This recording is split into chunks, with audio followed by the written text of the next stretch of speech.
Video games have come a long way since the blocky black and white days of Pong and Breakout.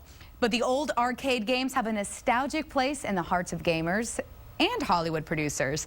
The animated tale Wreck-It Ralph finds out what happens when an 8-bit character jumps into a 3D world. Here's your weekend at the movies. It starts to feel hard to love your job when no one else seems to like you for doing it. A video game villain has a midlife crisis in Wreck-It Ralph.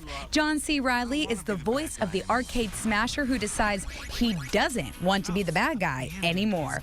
So he escapes his game and inserts himself into others where he can play the hero, only to find that today's video games are violent and scary. Wreck-It Ralph is rated PG. Everybody embrace position. The way you landed that plane was nothing short of a miracle. A mid-air miracle becomes a class action lawsuit in Flight.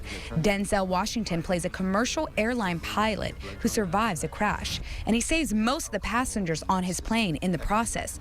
But as he's being celebrated as an American hero, medical records reveal the captain was drunk at the time of the accident. Flight is rated R. We'll see who's left standing and who's on their knees. The Wu-Tang Clan gets a kung fu grip in The Man with the Iron Fists.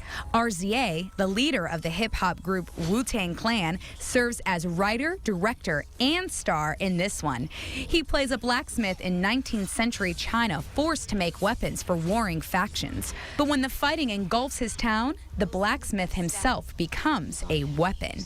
The Man with the Iron Fists is rated R. You know when you sprout fangs, parts whitened and the other parts dingy? Alicia Silverstone and Kristen Ritter are ageless vampires enjoying their hex in the city. But keeping up with the times is getting harder. And the fact that Ritter's new boyfriend comes from a family of vampire hunters just may drive Silverstone to eat garlic. Vamps is rated PG. After getting your fill at the local theater, keep in mind there will be live music and much, much more all weekend long at Auditorium Shores for Fun Fest. Amanda Dugan, KXAN News.